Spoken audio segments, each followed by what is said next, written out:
Bueno, siendo un poquito pasadas las 12:30, uno no puede decir ni buenos días ni buenas tardes, así que buenos medios días a todos los presentes. Bueno, quiero aclarar varias cosas antes de presentar a Daniel. En principio, que esta conferencia se va a transmitir o se va a estar transmitiendo por internet para todo el país, sobre todo Misiones, La Rioja, Neuquén, Costa Rica y Ecuador. Así que estás internacional totalmente,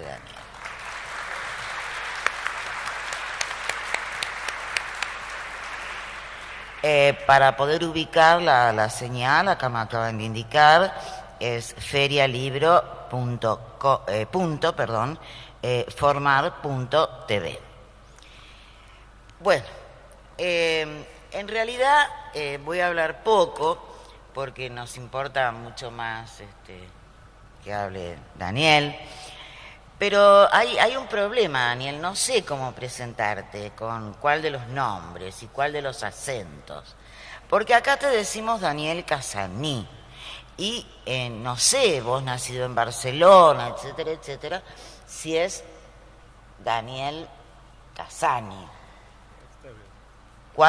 ¿Con cuál querés que te presente? Como quieran ustedes. Bueno, acá realmente lo conocemos como Daniel Casaní desde su primer libro, ¿no? Por ahí.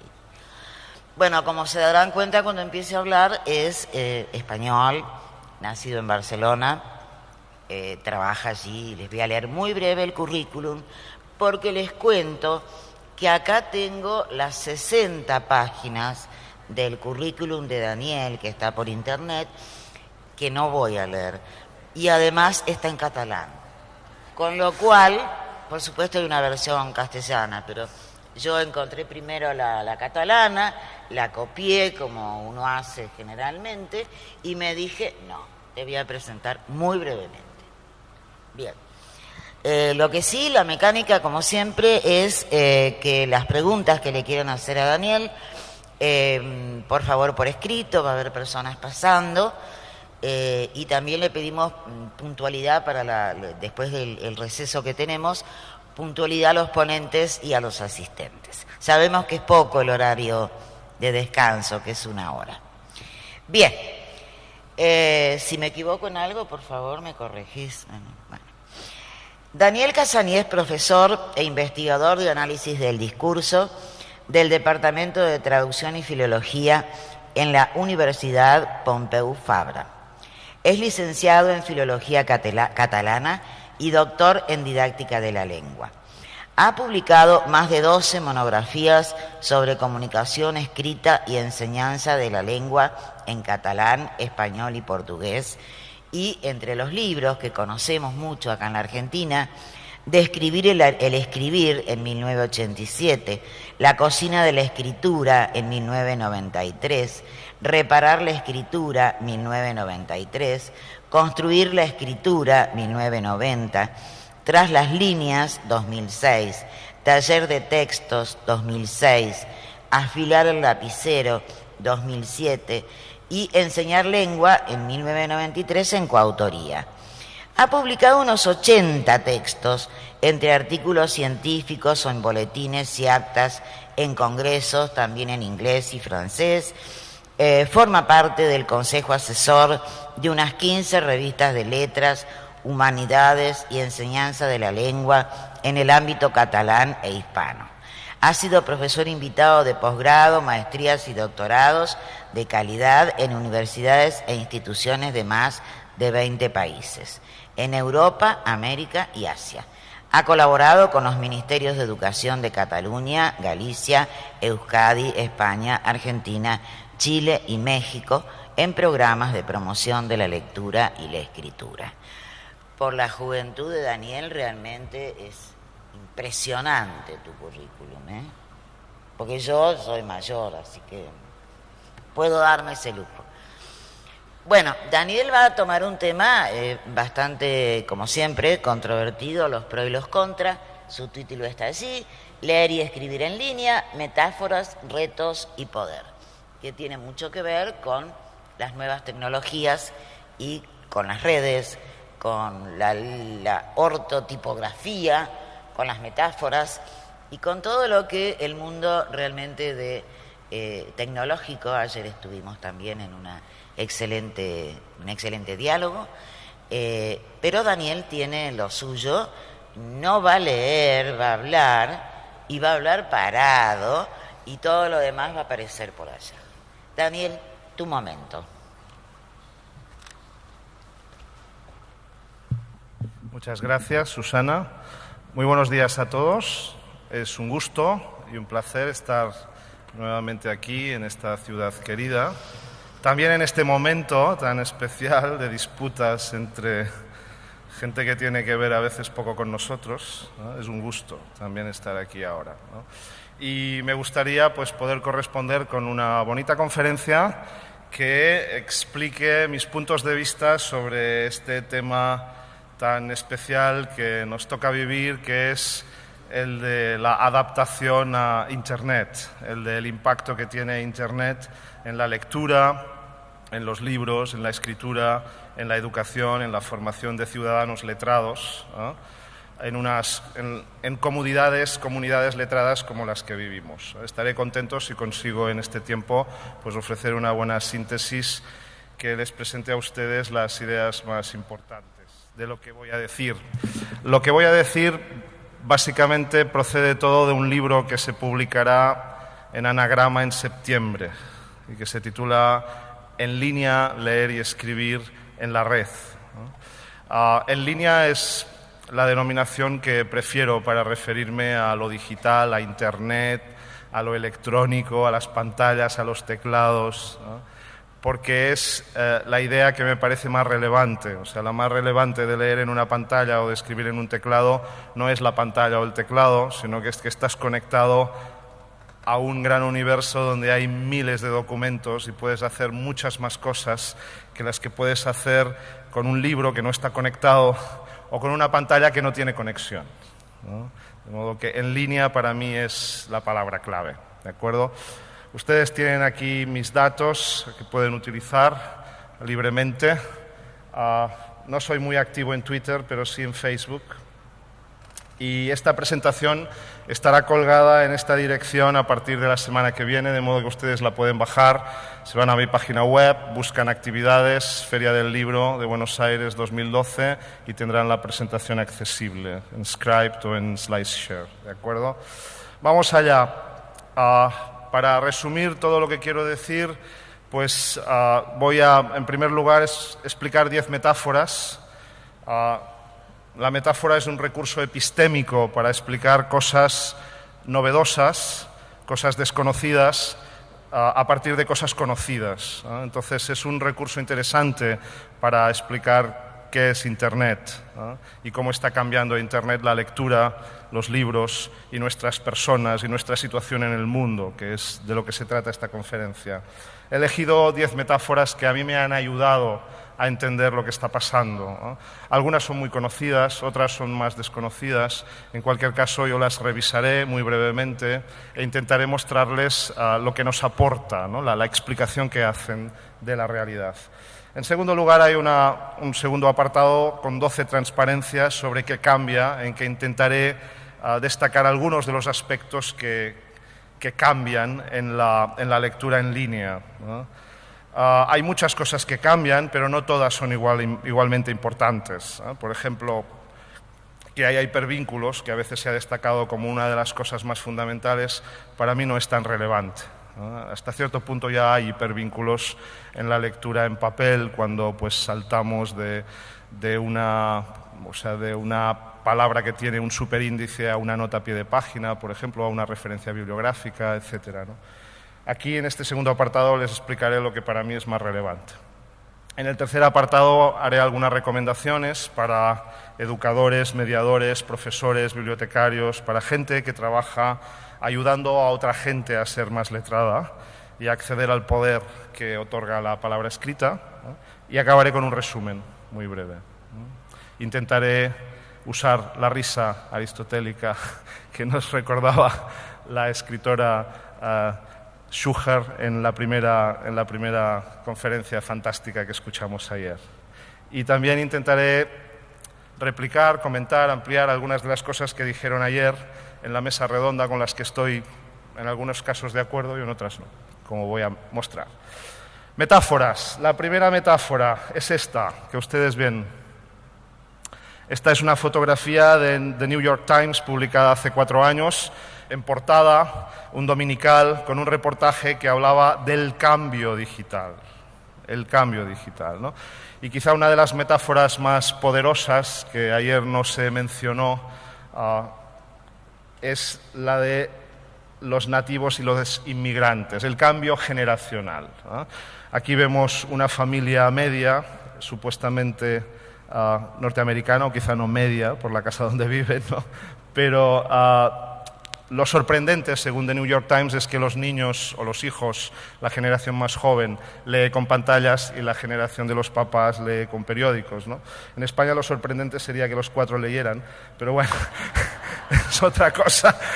Es un buen ejemplo de cómo el mismo dato colgado en Internet puede ser interpretado desde distintos contextos para significados diferentes, ¿no? La metáfora que nos interesa aquí es la de los nativos y los inmigrantes, que es de este señor que ustedes ven aquí, que se llama Mark Prensky, que tiene muchos libros, muchos vídeos en Internet, es un creador de videojuegos, es inteligente, sarcástico, ácido, francamente satisfactorio leyéndolo, de modo que si no lo conocen vale la pena leerlo. Hay algunas traducciones en la red. Tiene muchos libros y alguno de los que es más interesante, por ejemplo, es este que se acaba de publicar en España por SM, Enseñar a nativos digitales. Es un buen libro, quizá a veces un poco simplificador, pero con ideas potentes. Yo he aprendido mucho de este señor y le doy muchas gracias, ¿no? Él es el que explicó que, bueno, pues si tenemos que ponerle una fecha a Internet, sería a principios de los 90, ¿no? Y que, pues bueno, los que nacieron después del 93, de principios de los 90, son nativos, en el supuesto caso que hayan nacido en un hogar donde haya conexión a Internet, ¿no? Sabemos que hay muchos lugares donde todavía no es 1993, obviamente, pero bueno, después me refiero un poco más a este tema. Lo que nos interesa ahora es que, en principio, los que nacimos antes del 93 somos inmigrantes, ¿no? Nos criamos con papel, con libro, con biblioteca, y los que nacieron después del 93, en principio, si nacieron en un hogar digitalizado, pues son nativos. Y Prensky dice, como podemos ver en esta transparencia, que los nativos y los inmigrantes no solo leen pantallas y papeles, que son artefactos distintos, sino que eso produce efectos importantes en las maneras de leer y escribir, ¿no? Entonces, los nativos están muy familiarizados con el vídeo, con la imagen. Los inmigrantes, en cambio, miramos las fotos como si fuera un álbum de fotografía, ¿no? Ay, mira, mira, mira, cuando me casé, la boda, tenía pelo, no tenía tantos kilos, jajaja, ¿no? En cambio, los chicos hacen fotografías en cualquier momento, las photoshopean, las cuelgan en su perfil en Facebook, las manipulan, ¿no? Tienen un comportamiento totalmente diferente con las fotos, ¿no? Los nativos practican la multitarea, como explicaba ayer Roberto Igarza, gracias, Roberto Igarza. En cambio, los inmigrantes, pues, hacemos una cosa después de otra, ¿no? No estamos capacitados para hacer varias cosas al mismo tiempo, ¿no? Etcétera, etcétera, ¿no? O sea, es una reflexión, la de Prensky, inteligente, que también ha sido muy criticada, más recientemente. Algunas investigaciones muestran que lo de la multitarea, por ejemplo, tiene un coste cognitivo importante y que hay más errores cuando se hace multitarea que cuando se hace monotarea, de modo que hay que, de algún modo, limitar o revisar esta cuestión de lo que pueden hacer los nativos. Quizá me parece interesante para las implicaciones que tiene en la escuela el último punto, ¿no? Que es que los chicos están acostumbrados a aprender muchas cosas jugando, ¿no? sin esforzarse, ¿no? Y en cambio los inmigrantes pues somos de la cultura del esfuerzo, ¿no? Dice, voy a leer un libro de Paidós, comunicación, entonces me saco la camisa, me pongo, me armo con los rotuladores, venga, vamos allá, ¿no? Hay que leerlo 3 veces, hacer un resumen y luego, ¡pam!, entiendo la idea principal, ¿no? O sea, es lógico aburrirse para aprender, es comprensible esforzarse para educarse, ¿no?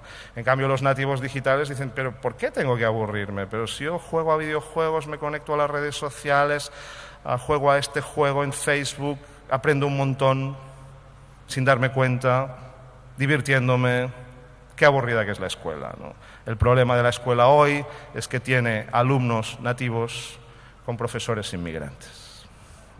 En cambio, cuando yo fui a la escuela, pues había más libros que los que tenía en casa y había personas que me enseñaban a utilizar estos libros para hacer cosas interesantes, ¿no? Hoy mis ahijados tienen una pantalla en su casa y van a la escuela y se encuentran con unos artefactos obsoletos y con personas que les enseñan a hacer cosas que ellos piensan que no son importantes. Bueno, entre las críticas que se pueden encontrar a esta visión, pues aquí tenemos, por ejemplo, libros que a mí me han gustado. Nicholas Kerr, nos hace estúpidos Google, nos hace superficiales estar tantas horas conectados a Internet, ya no podemos leer Guerra y Paz, o Roberto Bolaño, o bueno, alguna novela de más de 500 páginas, porque ya necesitamos cambiar de tarea de manera continuada. Son buenos libros que discuten un aspecto relevante, que es los cambios que tiene en nuestra mente y en nuestras prácticas el hecho de estar tan conectados a la red, ¿no? Quizá una metáfora que a mí me gusta más para de algún modo acabar con este primer apartado de nativos e inmigrantes es esta de los nombres y los verbos, porque pienso que pone un poco a cada uno en su sitio, ¿no? La metáfora de los nativos y los inmigrantes transmite ideas ingenuas, esquemáticas y falsas, ¿no? Fíjate, los nativos que lo saben hacer todo, que nacieron y ya tienen como una capacidad innata, ¿no?, de poder manipularlo todo, llegar a todas partes, ¿no? Pobrecitos los inmigrantes, ¿no? Qué mala suerte, ¿no?, que nacieron hace tiempo, entonces se esfuerzan allí para intentar utilizar la computadora, pero nunca van a poder hacerlo tan bien como los nativos, ¿no? Porque es claro, es que no nacieron con la computadora, ¿no? Bueno, esto es falso. Lo que sabemos sobre cómo los nativos leen en Internet demuestra que tienen extraordinarias dificultades. Tienen las mismas dificultades que antes, agravadas por el hecho que leer en Internet es mucho más difícil que leer en papel, porque hay mucha más basura, porque hay mucha más información, porque la información procede de autores muy diversos a nosotros, desde otras culturas, escriben textos muchos autores en distintas lenguas, entonces es mucho más difícil darle sentido a las cosas. Es mucho más fácil acceder a la información, claro que sí. La información está a 2 clics, pero darle sentido es extraordinariamente más complicado, ¿no? Entonces las necesidades que tienen los nativos son mucho mayores, ¿no? Y un inmigrante que tenga una buena actitud, evidentemente, pues puede llegar a dominar mucho más la lectura con estos recursos que un nativo o que cualquier otra persona, ¿no? De modo que no es la cuna lo que define el comportamiento de las personas, ¿no? En este sentido me gusta más esta metáfora de un psicólogo alemán mucho menos conocido que Mark Prensky, es Peter Kruse, que ustedes también pueden escuchar en la red en inglés o en alemán. No, hace meses que no veo qué hay de él en la red, pero en principio no había nada en español de él, pero se entiende bien su inglés. Bueno, ustedes son de los que piensan que no es posible encontrar la pareja de su vida en Internet. Ustedes son de los que cuando tienen que hacer una transacción en el banco se van de su casa al banco a pie, llegan allí para hacerla cara a cara. Ustedes son de los que desconfían de Wikipedia porque es mala y van a buscar una enciclopedia en papel. Pues probablemente son visitantes. Ustedes saben que un asesino en serie también lo pueden conocer en casa de un amigo en una cena. Ustedes piensan que en papel también hay tantas mentiras como en Wikipedia. Piensan que también les pueden atracar en la calle y robarles lo que acaban de sacar del banco, igual como les pueden robar en Internet. Se conectan cada día se sienten abandonados cuando no hay conexión Wi-Fi, probablemente son residentes digitales, ¿no? Esta es una metáfora más interesante, que se basa en el comportamiento, no tanto en la cuna. Por supuesto que la cuna importa, ¿no? Si tú naciste con una pantalla en casa, o sea, si las pantallas son como los frigoríficos o la televisión para ti, si a los 9 años tienes ya un móvil en el bolsillo, ¿no? Si tienes acceso libre a Internet, evidentemente, pues tienes muchas más facilidades para desarrollarte en este mundo que si has empezado a los 40 o a los 30, ¿no? Y tienes poco acceso y pocas facilidades, evidentemente, ¿no? Pero no es el factor decisivo es el comportamiento que tenemos, ¿no? Entonces, a partir de aquí, lo que es interesante es preguntarnos, ¿y la biblioteca que tenemos? ¿Y la escuela que tenemos? ¿Y el aula que tenemos? ¿Es visitante o es residente? Porque, ¿conocen ustedes muchos lugares donde no haya ninguna computadora? En el lugar donde viven ustedes vivirán en muchos lugares, me imagino que en un pueblo puede ser más fácil, ¿no? Pero en una ciudad, o Buenos Aires, o como Rosario, como Posadas, no sé, ¿hay muchos lugares donde no haya computadores? Sí, todavía hay lugares. Claro que sí, ¿no? La escuela ¿tiene que ser uno de estos lugares o no? Esta es una buena pregunta, ¿no? Yo creo que el gobierno tiene que hacer el esfuerzo de poner computadoras en las escuelas para que las escuelas realmente enseñen las formas de vida y las formas de leer y de escribir del futuro. Porque los chicos que tenemos ahora tendrán 18 años en el 2020, en el 2025, ¿no? Y entonces todavía quedarán menos lugares sin computadoras, perdón, ¿no? De modo que, del mismo modo que es inimaginable que en un hospital no haya la última quimioterapia para tratar el cáncer, no aceptaríamos que nos dieran una quimioterapia de hace 50 años. Del mismo modo, tendríamos que luchar y los gobiernos tendrían que entender que en las escuelas se tiene que enseñar a leer con la tecnología de ahora, que incluye el libro, por supuesto, no estamos sustituyendo una cosa por otra, pero también incluye las computadoras, el acceso a Internet. De modo que todos los programas de Conecta Argentina, de Uno por Uno, pues son extraordinariamente necesarios, son un esfuerzo vital para eso. Eso independientemente que luego los resultados no sean tan buenos como esperaríamos, ¿no? Porque a mí también, cuando me cambiaron el teléfono móvil, y lo explicaré después, me costó mucho aprender a utilizar el teléfono móvil. Necesité bastante tiempo para aprender a utilizarlo, ¿no? De modo que si aceptamos que las aulas, las escuelas, las bibliotecas tienen también que ser residentes, la pregunta es ¿cómo nos imaginamos este espacio? ¿No? En este espacio donde hay libros de papel, ustedes pueden ver aquí, pero también hay laptops, hay pizarras digitales, hay cargadores de pizarras digitales, está el docente, están los alumnos trabajando en parejas, conectados a Internet, haciendo distintas cosas, ¿no? Entonces las preguntas empiezan a ser otras, ¿no? La pregunta no es si Internet sí o no, si computadoras sí o no, si libros sí o no. Es sí a todo. La pregunta es qué tenemos que hacer en un formato y qué tenemos que hacer en otro.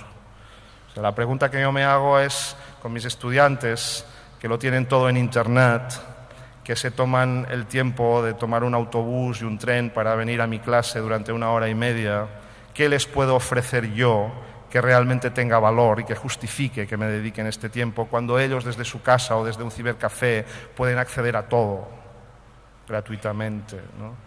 Esta es la pregunta relevante, ¿no? Y la respuesta es, les puedo ofrecer un traje a medida, les puedo escuchar y les puedo responder y puedo dialogar con ellos y hacerles preguntas tan personales, en el sentido de adaptadas a sus necesidades académicas, a sus intereses, que difícilmente nadie más a través de Internet se las pueda hacer, estas aclaraciones, estos comentarios, ¿no? En cambio, no tiene mucho sentido que haga una gran clase magistral explicando un contenido de algo que pueden escuchar en YouTube directamente, sentados en su casa, ¿no? O leyendo un artículo mío equivalente, ¿no? Esta es la respuesta esencial y eso es lo que nos interesa, ¿no? Otra metáfora interesante relacionada con este tema es esta, que ustedes ven, que es menos conocida, es más reciente, que habla de empujar y tirar, ¿no? Hasta ahora, la lectura, la educación básicamente ha sido empujar, ¿no? Los maestros hemos empujado a los alumnos a leer.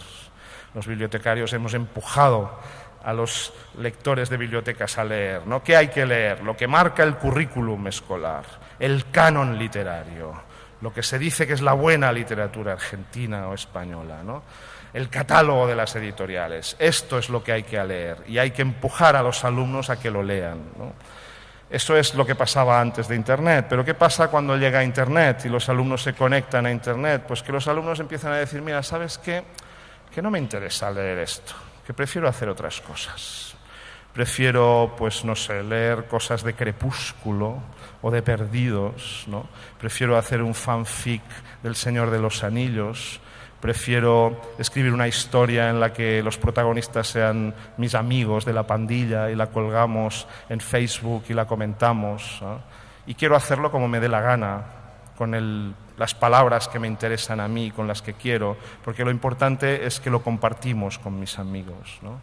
Entonces los chicos empiezan a tirar. Y hoy muchos chicos lo que hacen es tirar, y tiran lo que les gusta de lo que encuentran en Internet, ¿no? De modo que ha cambiado la dinámica, y esto es muy relevante, como veremos más adelante, ¿no? Otra metáfora interesante es esta, muy gastada, la web 2.0, la escuela 2.0. A mí me gusta más visualizarla de otro modo. Vamos a ver, de toda la gente que está aquí, que levanten la mano los que tienen un teléfono que se puede conectar a Internet o que está conectado a Internet. Por favor, levanten la mano. Miren ustedes, todas las manos levantadas. Miren. ¿Ven las manos levantadas? Manténganlas levantadas. Son las abejas obreras que trabajan en la colmena de Internet. Esto es Web 2.0, ¿no? Esto es Web 2.0. Internet es una gran colmena y todos somos abejas obreras. Somos abejas que nos conectamos a la colmena, que avisamos cuando encontramos polen, que trabajamos para producir más miel, porque esto es Internet. En Internet no se aceptan vagos, ni aprovechados, ni pasivos, ni gente que se aprovecha de todo y no hace nada. En Internet no puede ser solo un lector. Se acabó el concepto de persona culta que solo lee. Antes se podía ser un gran lector y no escribir ni 3 palabras. Ahora en Internet no es posible. En Internet se tiene que participar, ¿no? Tienes que, pues por ejemplo, aquí tienen ustedes mi perfil en Facebook, donde un amigo peruano me recomendó un vídeo de Roberto Rosler sobre enseñanza de nativos digitales. Yo lo vi, me gustó mucho, pero no me gustó algo que dijo, entonces lo critiqué. Este amigo peruano me pidió, pero explícate, yo lo expliqué después. Se sumaron otros lectores de Argentina, de España, de México, ¿no? Esto es ser activo, colaborar, producir miel en la colmena, ¿no? Aquí, pues, mi crítica de un restaurante al que fui en Barcelona la semana pasada. Aquí, pues, los tweets de algunas de las personas que sigo. Esto es un ciudadano adecuado, un ciudadano que trabaja, que aporta contenido, ¿no? Que nos enriquece a todos. Y yo espero eso de todos los ciudadanos, ¿no? Eso cambia mucho la perspectiva, ¿no? Significa que ya no se puede solo leer. Significa que las editoriales, cuando sacan una novedad, preparan una web donde los lectores pueden escribir sus comentarios y donde el autor hace réplicas a los comentarios de los lectores, ¿no? Es la narrativa transmedia que está tan de moda en el mundo anglosajón, ¿no? Donde una misma historia se desarrolla en distintos formatos con la participación de los lectores, ¿no? Este es otro cambio muy relevante en la cultura, ¿no? Y llegamos a otra metáfora, que es la del vino y las botellas, ¿no? El contenido y el continente, ¿no? ¿Ustedes qué hacen? ¿Trabajan en lectura o trabajan en libros? Pues no es lo mismo. ¿Ustedes se encargan de vender botellas y guardar botellas o enseñan a degustar el vino? Porque las botellas van cambiando. Ahora hay buen vino en Tetrabric. Tetrabric en cartón, en plástico, ¿eh? No es malo, ¿eh? Antes el vino se podía beber directamente de la bota, ¿no? De otros recipientes, ¿no? Entonces, bueno, tenemos que distinguir esto, ¿no? El contenido y el continente, ¿no? y pensar que la botella hasta cierto punto no es tan relevante, ¿no? Los soportes van a ir cambiando, hay una obsolescencia planificada de los soportes que nos obligará a ir cambiando cada 3 o 4 años para alimentar la industria tecnológica, lamentablemente, ¿no? Pero en el fondo leer sigue siendo lo mismo, ¿no?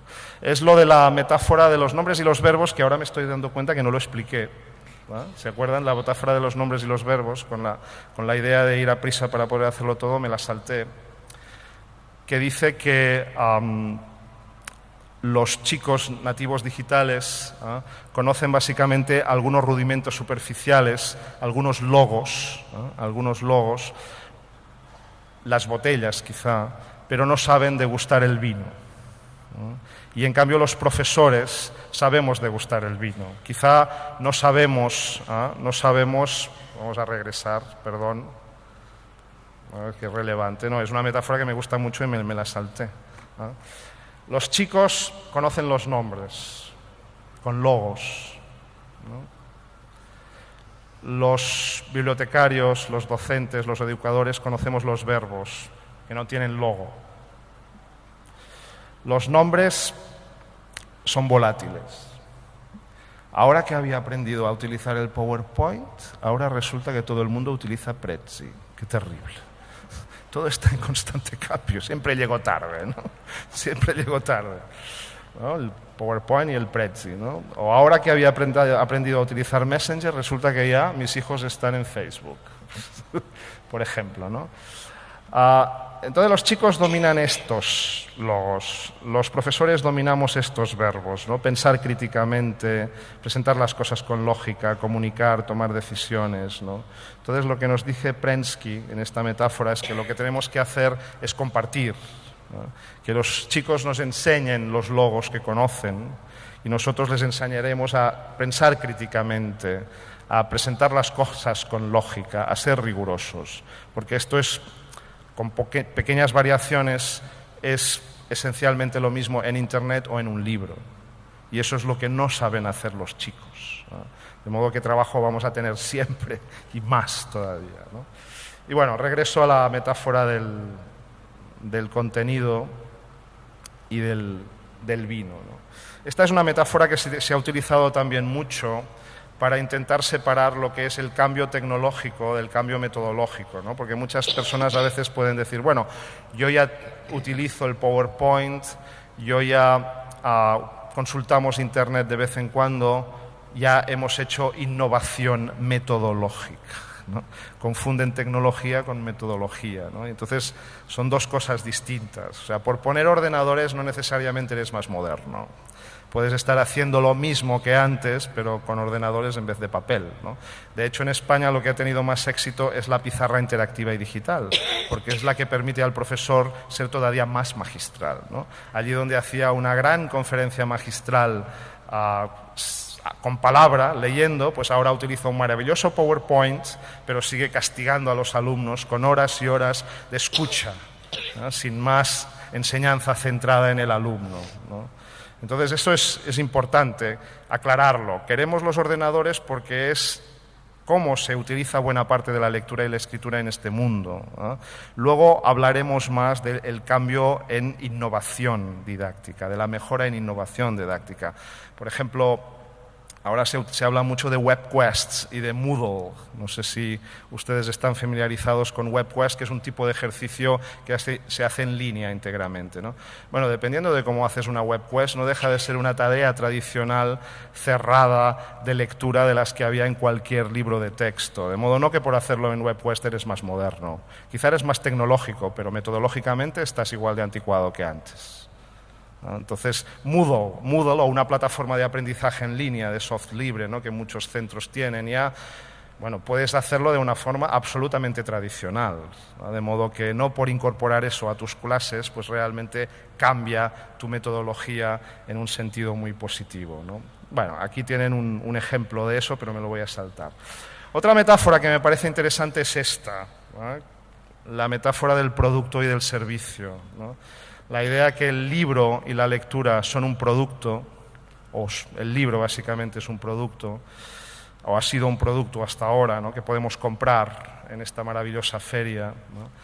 Y la idea de que ahora vamos hacia un servicio, la idea de que el libro va a ser un servicio, un conjunto de servicios donde quizá haya algún producto, ¿no?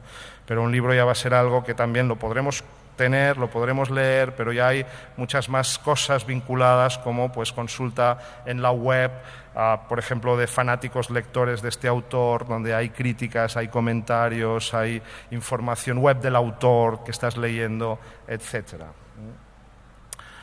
La penúltima metáfora es esta que habla de la fractura digital, ¿no? La idea de que, evidentemente, accediendo a Internet, pues puedes acceder a más recursos, y la idea de que si no tienes acceso a Internet te quedas sin estos recursos, y la idea de que, evidentemente, la escuela, la biblioteca, la feria, todo tiene que hacer justicia social y luchar para que todos tengamos los mismos derechos y las mismas posibilidades de acceder a todo, ¿no? No es solo una cuestión de acceso tecnológico, es una cuestión también de acceso cognitivo, de habilidades, ¿no? Las personas que tienen más acceso y que han sido más formadas tienen más poder porque pueden acceder a todo un conjunto de habilidades y de recursos que les permite desarrollarse. Y las personas que tienen acceso pero no tienen estas habilidades es como si no tuvieran acceso. De eso todos conocemos gente que tiene un teléfono inteligente maravilloso pero que no lo sabe usar. Tiene dificultades para responder un mensaje de texto, ¿no? Que significaría que tiene acceso pero no tiene las habilidades cognitivas, ¿no? Por ejemplo, una práctica que yo hago habitualmente desde hace bastante tiempo y que me aporta bastante poder y que quiero compartir con ustedes para ver si ustedes la hacen y para enseñársela, para que ustedes incrementen su poder, es la de utilizar las alertas de Google. ¿Alguien tiene alertas de Google aquí? Allí hay una mano levantada, 2, 3, 4, bravo. Pocas manos levantadas, muchas abejas obreras, pero pocas manos levantadas para este poder.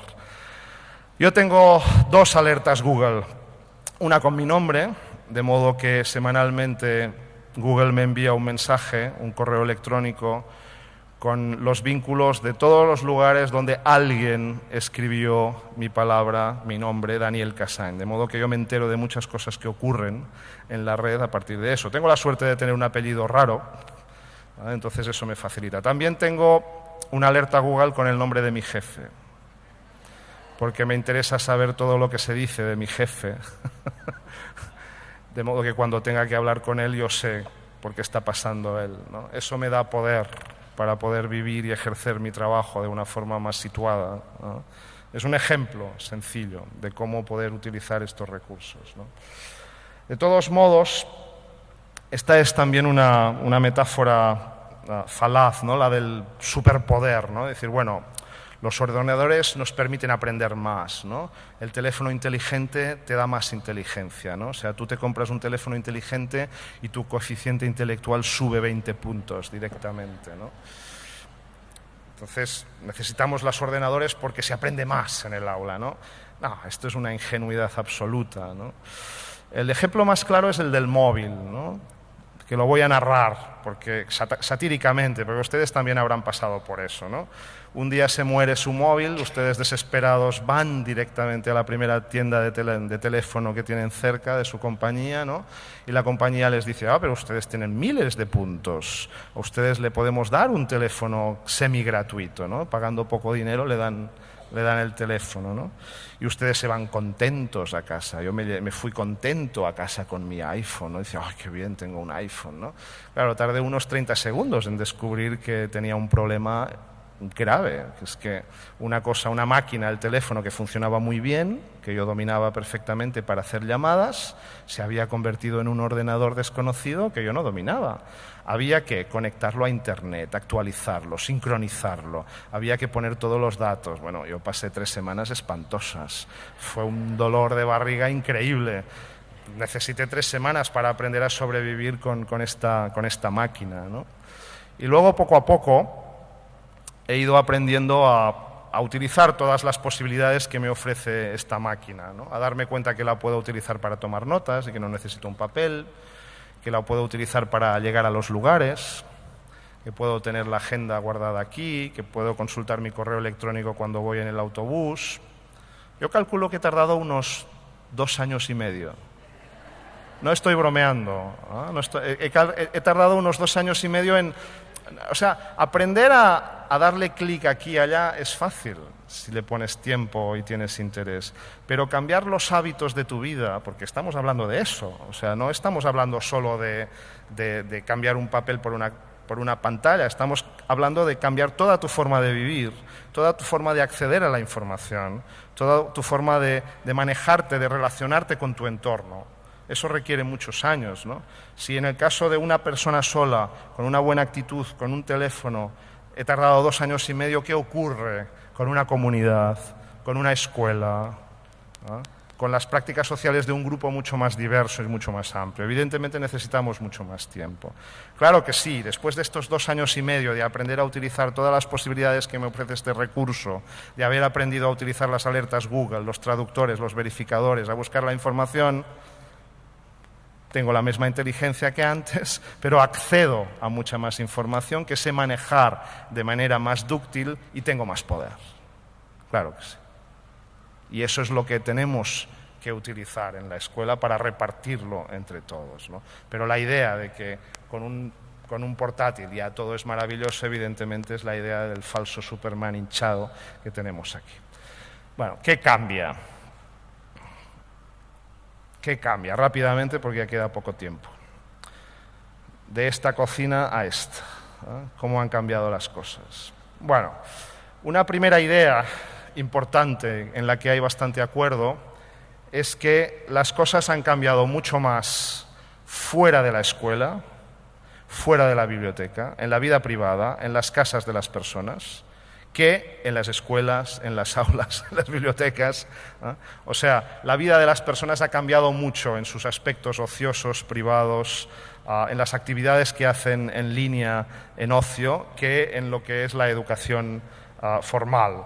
Los chicos y los adultos aprenden con videojuegos, aprenden escribiendo fanfic sobre Harry Potter en un perfil social de 20, por ejemplo, de un adolescente, ¿no? Aprenden muchas cosas por su cuenta, ¿no? De modo que desarrollan culturas absolutamente inimaginables hace 50 años, ¿no? O sea, de golpe y porrazo descubres que tienes un alumno que es fanático del cómic manga, que está estudiando japonés, que conoce todos los tipos de cómic que hay, y al lado hay otro que es fanático de la música rasta, que tiene controladas todas las webs de música jamaicana, y al lado hay otro que es especialista en videojuegos de simulación bélica, ¿no? O sea, en Internet los chicos se conectan y desarrollan culturas absolutamente personales de los intereses que les convienen, que les han interesado y, de algún modo, tienen culturas totalmente distintas entre sí. Cuando yo tenía 15 años, yo solo podía hablar con mi familia, con mis primos, con mis vecinos, con los compañeros de la escuela, y todos sabíamos lo mismo. Todos habíamos nacido en el mismo lugar, teníamos acceso a las mismas cosas y no había grandes diferencias entre nosotros. Y el profesor estaba muy cercano a nosotros porque también había nacido en el mismo lugar y sabía lo mismo. Hoy, en cambio, si estás en el aula o en la biblioteca o en otro lugar donde hay lectores y tienes a 30 lectores que han estado conectados a la red durante mucho tiempo, es muy probable que tengan unas culturas totalmente con más diferencias entre sí, ¿no? Uno será fanático de la NBA y sabrá los nombres de todos los equipos y todo lo que ha pasado, otro será fanático del motociclismo, del tenis, y luego tendrán grandes lagunas, ¿eh? O sea, no sabrán distinguir, pues no sé, entre 2 próceres de la patria o entre 2 escritores, ¿eh? Tendrán grandes limitaciones en la cultura local, pero tendrán grandes conocimientos de cosas totalmente alejadas para nosotros, de modo que es mucho más difícil plantear una educación de la cultura y de la lectura por esta extraordinaria diversidad que tenemos, ¿no? Por eso también se habla de aprendizaje ubicuo, aprendizaje invisible, aprendizaje expandido, edupunk, que es una palabra que surgió aquí en Argentina, de las universidades argentinas que hicieron un manifiesto, o de banco común de conocimientos, ¿no? Y es la idea de que las personas aprenden mucho fuera de la ley y del orden, de la escuela y de la biblioteca. Y eso es bueno. no es malo necesariamente. La escuela quizá ha perdido poder y responsabilidad en este sentido, porque hoy aprendemos mucho más fuera de la escuela de lo que podíamos aprender hace 20 años, ¿no? Y eso obliga a resituar un poco todo lo que es la educación formal, ¿no? Otra idea de la que no voy a hablar mucho porque es más conocida es la de la importancia de la imagen y del vídeo. En cambio sí que voy a hablar mucho más de la tercera idea, el tercer cambio, que es que surgen géneros nuevos, ¿no? Aquí ven ustedes, por ejemplo, algunos fotologs. Ustedes pueden ver, por ejemplo, aquí es el fotolog de una chica anoréctica que hace fotografías metafóricas de su situación y escribe poemas. Aquí tienen un par de adolescentes pues, que manifiestan sus sentimientos en una época en la que es muy importante la construcción de la identidad y de la emotividad y de los vínculos con los colegas de la pandilla, ¿no? Plurilingüe, en inglés, en catalán, en castellano. Aquí tienen ustedes ejemplos de pantallas de fanfic. Es la conferencia del año pasado en la Feria del Libro Infantil y Juvenil que trataba de este tipo de prácticas literarias al margen de la ley que hacen los chicos, ¿no? O sea, hoy hay muchas formas alternativas de escritura que suceden en línea y que están al margen del mundo, de las instituciones, ¿no? Del ámbito académico dominante, ¿no? Y también ocurre esto que ustedes ven aquí, ¿no? Esta forma de escritura, que es el único miedo que reconoció que tenía el ministro de Cultura de la ciudad de Buenos Aires en la presentación, ¿no? Que decía, es que claro, es terrible, ¿no? Los chicos empiezan a escribir de esta manera, y entonces eso destruye la lengua, eso genera dificultades de aprendizaje en la mente de estos chicos, ¿no? Vamos a decirle al ministro que no se preocupe, que es infundado este miedo, ¿no? Aquí tienen algunos ejemplos. Aquí tienen una investigación fascinante que les recomiendo que lean. Ya la tengo aquí documentada porque a veces no me creen cuando les explico, entonces digo, no lo digo yo, vayan ustedes a leer estos autores que los pueden bajar de internet, está libre y pueden acceder a él.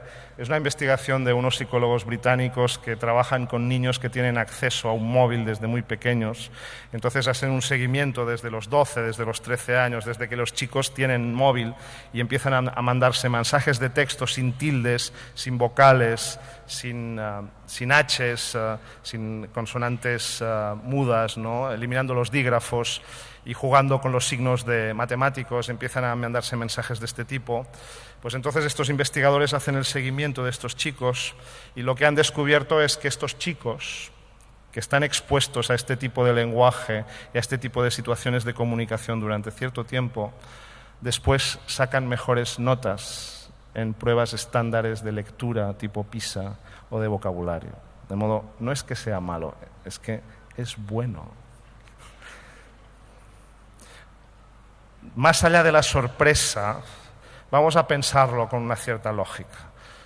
Antonio tiene móvil desde los 10 años, a los 14, y se manda muchos mensajes de texto con sus amigos. Berta no tiene móvil hasta los 14 años y empieza entonces. Estos 4 años de diferencia en que Antonio ha estado expuesto al lenguaje escrito, simplificado, ha estado expuesto a situaciones de comunicación auténticas, en las que envía mensajes a personas distintas, son 4 años de experiencia comunicativa real con el lenguaje escrito, con un lenguaje escrito que quiere ser creativo, que tiene que ser comunicativo y comprensivo, porque si no el otro no te entiende, que cuesta dinero y tienes que ahorrar, que te obliga a reflexionar sobre qué manera divertida y creativa puedes escribir esto para que el otro te entienda y tu imagen como autor sume puntos, ¿no?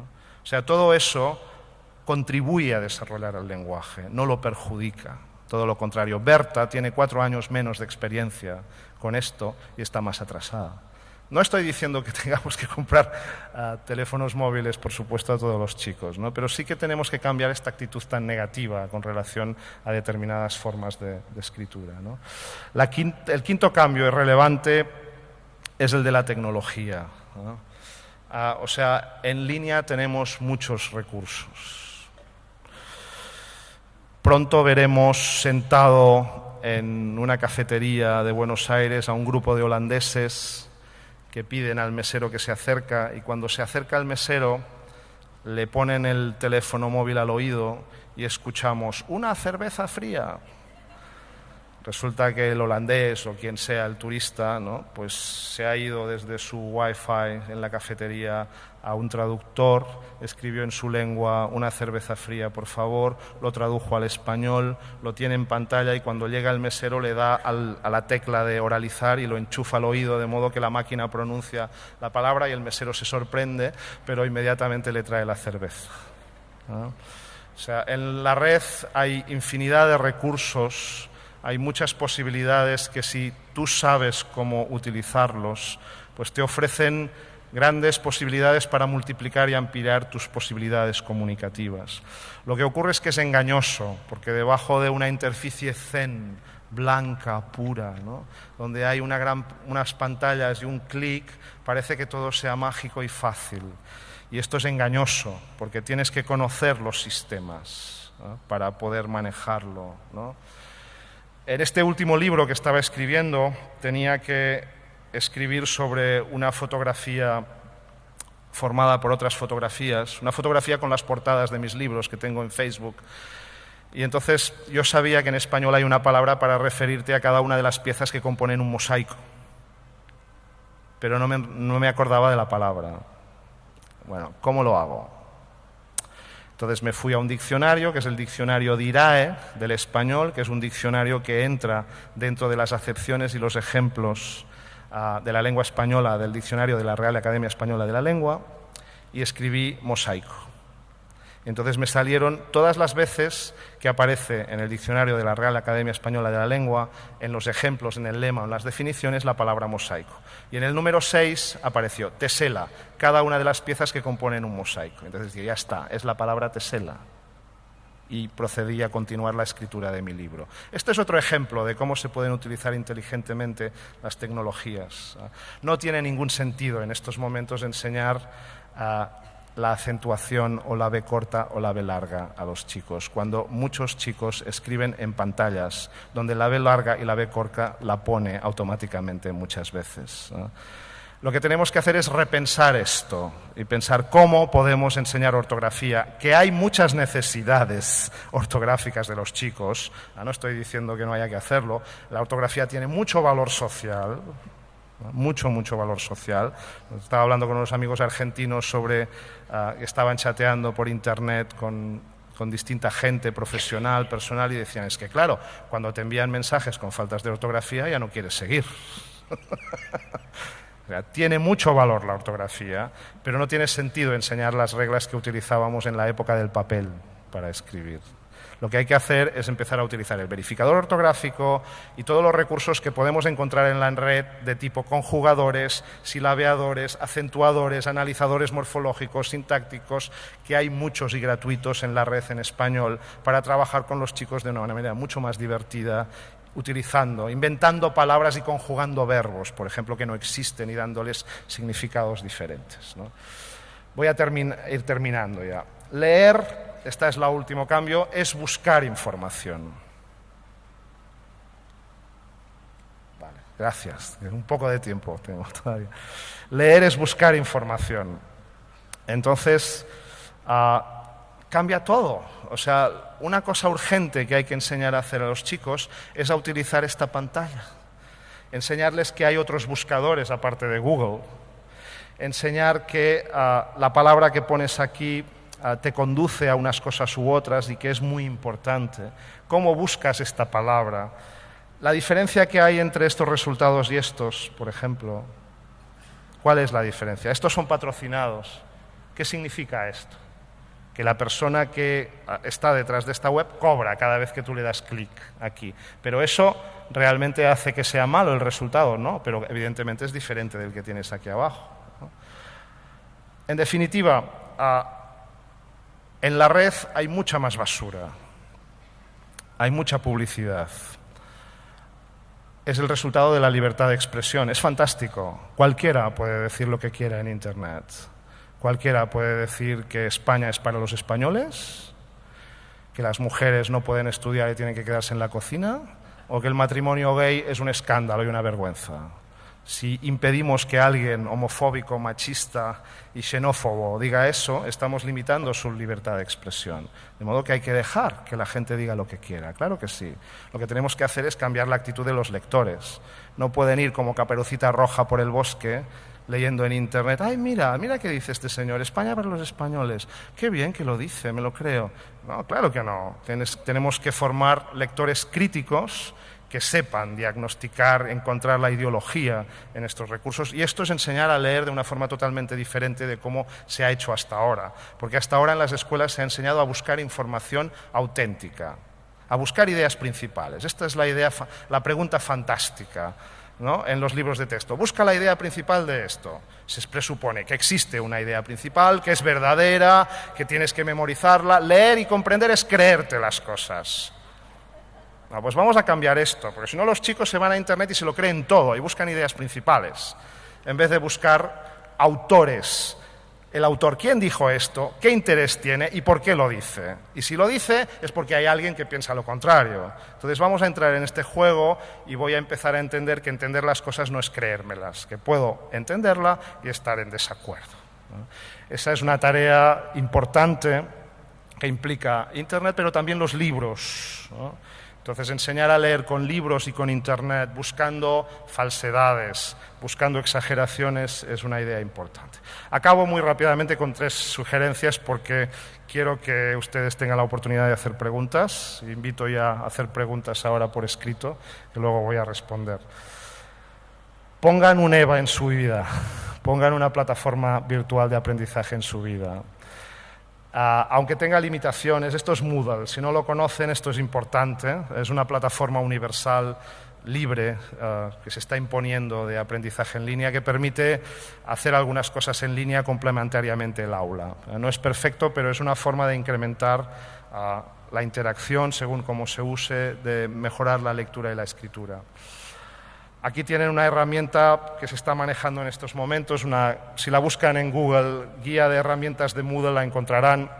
Es de una bibliotecaria, de una especialista en formación de Nueva Zelanda, Joyce Setzinger. Si la quieren seguir en Twitter, en Cat's Pyjama, o en Blogger, Cat's Pyjama, que es su blog, allí está toda la información. Es una de las personas más interesantes que está trabajando hoy en cosas de aprendizaje, lectura y escritura en línea, ¿no? Aquí tienen ustedes un semáforo donde se explica lo que se puede hacer con una plataforma digital, lo que es más difícil en rojo, etc., ¿no? Aquí tienen ustedes otra idea muy importante que se está manejando hoy, que es la idea alternativa. Ustedes tienen aquí el EVA, el entorno virtual de aprendizaje, ¿no?, que es como una plataforma que se añade a las clases, de modo que a toda la actividad, de modo que toda la actividad presencial cara a cara tiene también pues, un elemento en línea. Y ustedes tienen aquí la otra idea, que es el entorno personal de aprendizaje. ¿Qué es el entorno personal de aprendizaje? El entorno personal de aprendizaje es el conjunto de tus favoritos, de tus blogs favoritos, de tus amigos en Facebook o en Twenty o en una red social, las webs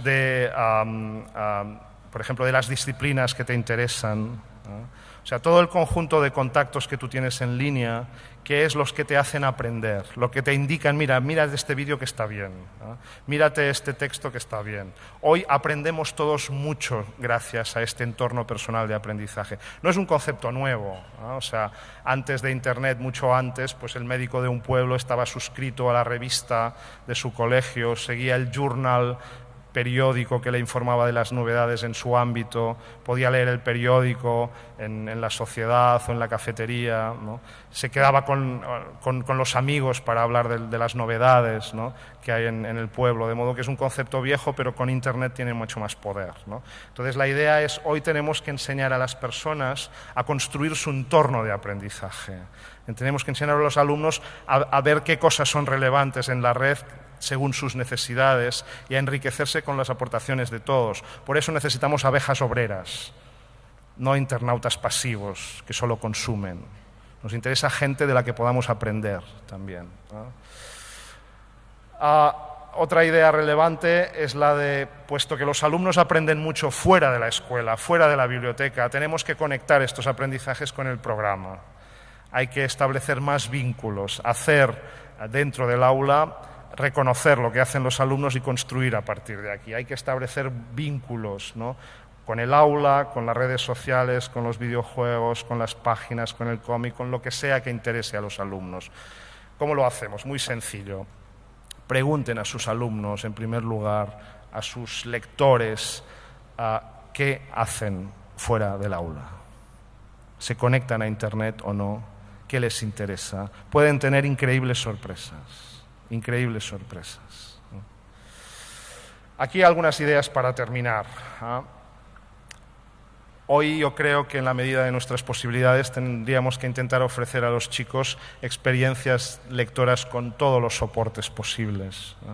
O sea, con libros, claro que sí, siguen siendo instrumentos muy importantes. Muchas cosas no están en Internet, están en los libros, de modo que tenemos que poder leer todo y tenemos que poder contrastarlo entre sí.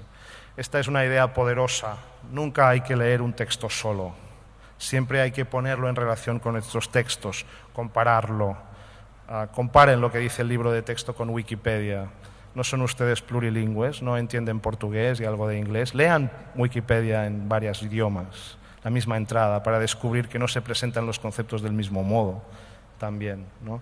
Dialoguemos con otros lectores para intercambiar las distintas maneras de entender un texto y para construir interpretaciones sociales, ¿no? Relacionemos lo que leen los chicos con su vida. O sea, no les preguntemos cuál es la idea principal. Preguntémosles qué personajes de su vida, qué personas conocen que se parecen a los personajes de la novela que han leído, del cuento que han leído. ¿Qué pasaje les ha despertado, qué recuerdo de su vida o qué asociación? O sea, hagamos preguntas que incluyan el yo y el tú, ¿no?, que relacionen el texto con la vida de las personas, con las emociones, con su experiencia, ¿no? En fin, hoy aprendemos más en la red, leemos más en la red, pero es mucho más difícil, es mucho más complejo, ¿no? Los chicos necesitan mucha ayuda, mucho más que antes, están más perdidos que antes. Las familias también están perdidas. Mi papá tenía muy claro que tenía que tener una enciclopedia en casa para que sus hijos pudieran estudiar y un diccionario en papel. Era fundamental para que los chicos pudieran trabajar. Pero hoy, ¿qué hay que hacer?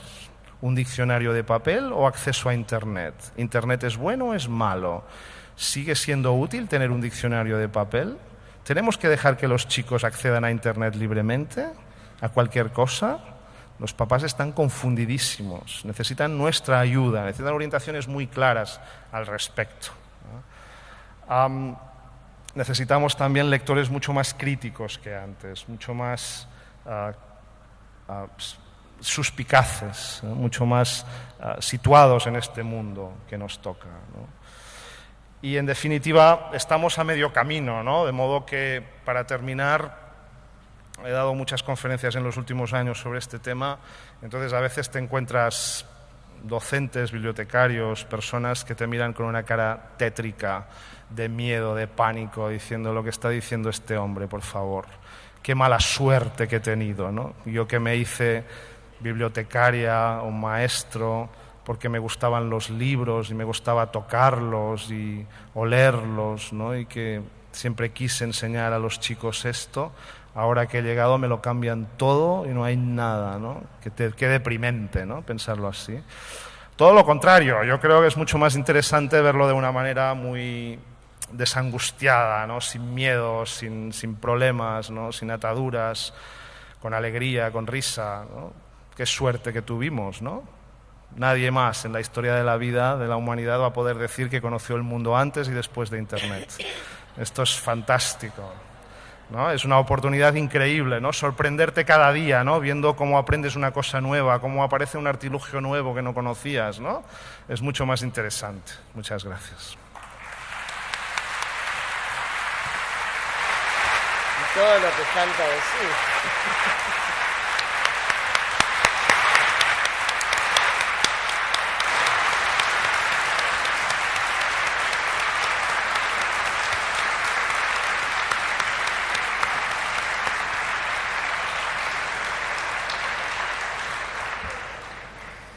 Bueno, ustedes saben lo que es la tiranía del tiempo, pero era mucho más importante escucharlo a Daniel realmente que hacer preguntas.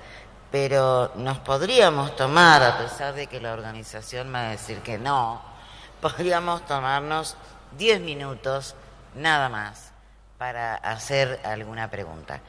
De todas maneras, tenemos que desalojar la sala, ya sabemos estas historias. ¿Hay alguna pregunta?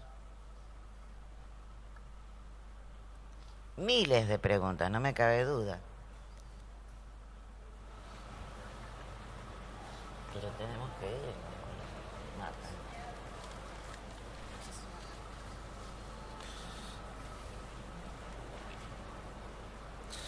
Bueno, no, preguntas, las primeras que me han llegado, y elijo las más breves, porque hay algunas que son muy largas. Luego me las llevaré todas, ¿no? Y las tendré en cuenta. Dice, ¿no se genera un exceso de información en la red si muchos nos transformamos en abejas obreras? Bueno, ya lo tenemos, el exceso de información en la red, ¿no? Se dijo ayer en la mesa de ayer, ¿no?, que el problema antes era de falta de información o de falta de acceso a la información, y en cambio ahora el problema es de exceso de información o de selección de la información pertinente por un lado y la que no es apropiada, ¿no? También se utiliza la palabra infoxicación, ¿no?, de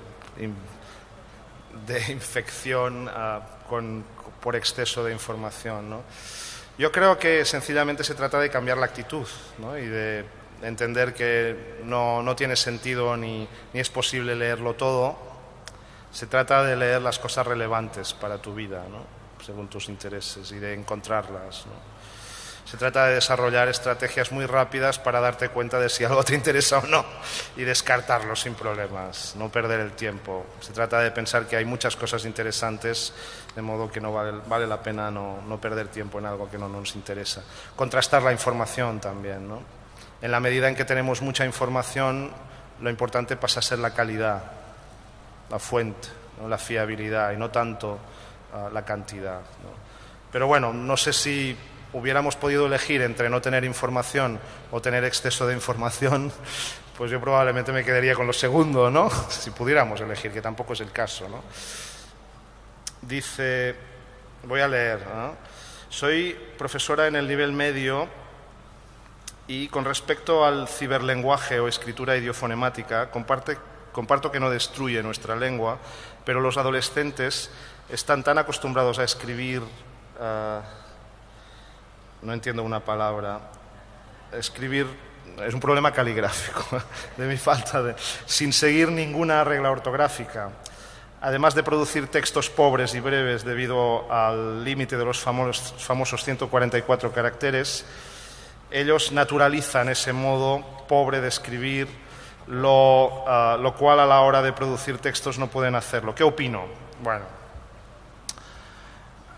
yo creo que el lenguaje adopta formas muy variadas, ¿no? Yo cuando hablo con mi madre hablo en un catalán muy dialectal de una zona de la montaña que tiene bastantes palabras incorrectas que no están aceptadas. Y lo que hago es hablar con mi madre. Nadie tiene derecho a decirme cómo tengo que hacerlo. Y además no le voy a hacer caso si me dicen cómo, ¿no? No acepto consejos. Lo importante con mi madre es mi comunicación con ella, la intensidad, la emoción, no el respeto a la norma. Mi interés en la vida es ser feliz, no ser correcto o ser respetuoso, ¿no? Bueno, no. Entonces, del mismo modo, yo creo que hay que respetar la manera de hablar de los chicos cuando hablan con su familia, cuando hablan con sus amigos, con su entorno, ¿no? Otra cosa es cuando los chicos hablan en la escuela con otra gente que no son su familia. Otra cosa es cuando yo estoy aquí ante, pues no sé, centenares de personas que vienen de muchos lugares, ¿no? Y tengo que construir un discurso que sea comprensible para todos. Entonces no tiene sentido que yo utilice palabras incorrectas, Entonces lo apropiado es que yo adopte la forma más estándar del español, la más neutra, la que pueda llegar a más personas, la más correcta, que será la que de algún modo entenderán y aceptarán y tolerarán más personas, ¿no? Entonces, ser una persona habilidosa comunicativamente, ser una persona competente, significa poder adoptar estos variados registros en la oralidad, y en la escuela, de algún modo, enseñar a hablar, enseñar lengua es eso, enseñar a dominar eso, ¿no? Enseñar que si ahora vamos a tomar un café con algunos de ustedes, pues yo no voy a hablar del mismo modo que hablo ahora, todo lo contrario, voy a utilizar un lenguaje distinto porque la situación es muy distinta, ¿no? Esto que siempre ha sido así en la lengua oral no fue así hasta ahora en la lengua escrita, porque prácticamente la escritura era siempre correcta. Había un monopolio comprensible de la escritura formal, estándar, correcta, ¿no? Internet ha cambiado eso, porque ha hecho que algunas de las situaciones de comunicación privada ociosa ocurran en la red con lenguaje escrito. Entonces, por eso han surgido estas formas de escritura que nos sorprenden tanto a los docentes, lógicamente porque son novedosas, ¿no? Yo creo que no hay que reprimirlas, siempre que los chicos las utilicen en los contextos adecuados. No pueden escribir exámenes o escribir redacciones o presentar trabajos en la escuela con este lenguaje, claro que no.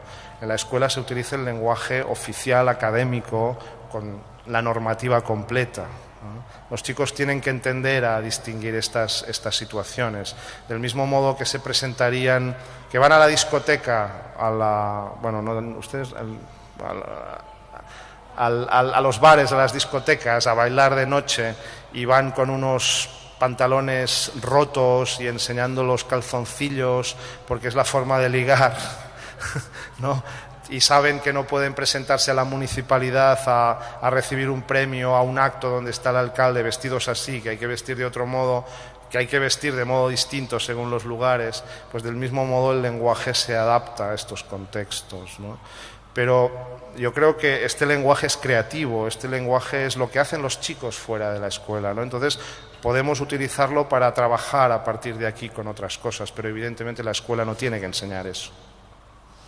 Hay muchas preguntas, lamentablemente las voy a leer y bueno, acá hay una que es muy personal para vos, no la vamos a leer, andás a ver, ¿no? Bueno. Uy. No, personal de una colega, caramba. Bueno, acá hay un estudiante, pero no las vamos a poder responder. Soy estudiante secundario, a pesar de que instalar una computadora ayude a los alumnos a conseguir información. ¿No habría una consecuencia negativa de todo esto? ¿El consumo de computadoras no bajaría la producción de libros? No respondas, porque hay varias parecidas. Bien. ¿Es posible reconstruir la escritura a través de nuevos paradigmas de información? La teoría del docente parece haberse duplicado. No solo tiene que especializarse en su materia, sino en estas nuevas formas de tecnología.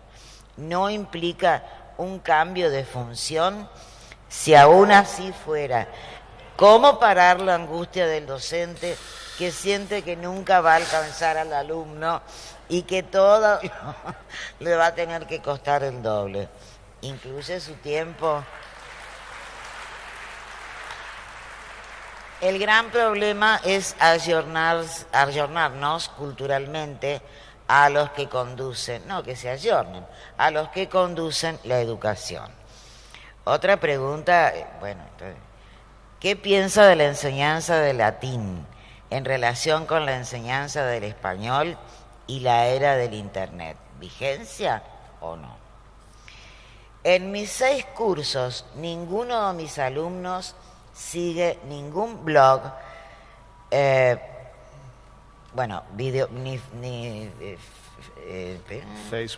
Facebook, no entiendo la letra.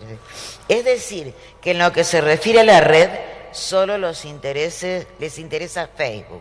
¿Cómo se puede trabajar con eso en el aula? Otra pregunta, todo va a ser sin respuesta, no sé, vas a tener que sentarte en el campito allá afuera. La respuesta al final de todo. La interacción creciente con los soportes tecnológicos va a hacer que desaparezca la letra cursiva. Hay que proteger ese legado cultural. Y tengo dos más. Con todo respeto, si usted dice que hay que respetar, ¿qué ganas tiene de hacer o qué quiera que se hace? Ay, bueno, no le entiendo la letra. ¿Qué se hace en el aula? ¿Se lee libros con los libros o es milenario como se hace para dar un programa con su esquema? La verdad no entiendo bien la letra. Somos muchos que compartimos tu visión en el trabajo escolar, pero cuando lo queremos aplicar, los directivos nos ponen trabas y nos exigen volver a la tradicional. ¿Cuándo van a entender esto que compartimos? Si querés, una respuesta de 2 minutos. Sí, una respuesta rápida a algunas cosas. Efectivamente, el rol del docente cambia mucho. Cambia mucho, es más trabajo, no solo de aprendizaje, sino de... Ya no gestionamos solo el tiempo del aula, sino lo que ocurre fuera del aula. De modo que hay mucha planificación, necesitamos comprensión de las autoridades, más reconocimiento social. Si realmente todos aceptamos que la educación es importante, ¿no? Este es el punto, ¿no? Porque... bueno, no hay ningún motivo porque un abogado tenga más poder que un educador, con respeto para los abogados, ¿no?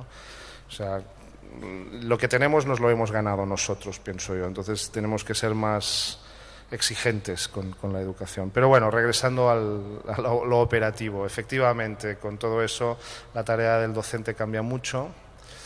Hay más trabajo con el sujeto y con la tecnología y menos trabajo con el contenido, ¿no? El contenido está en línea, ¿no?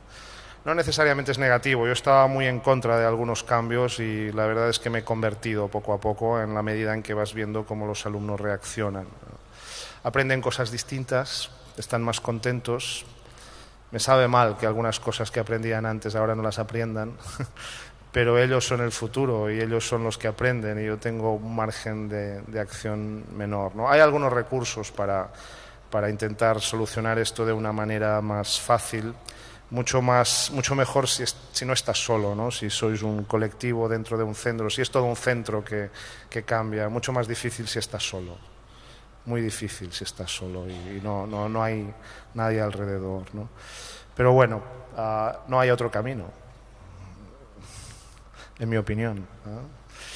Y bueno, latín, hay una cosa muy interesante que se llama intercomprensión, para enseñar a leer en distintas lenguas románicas al mismo tiempo, donde el latín tiene un papel muy importante.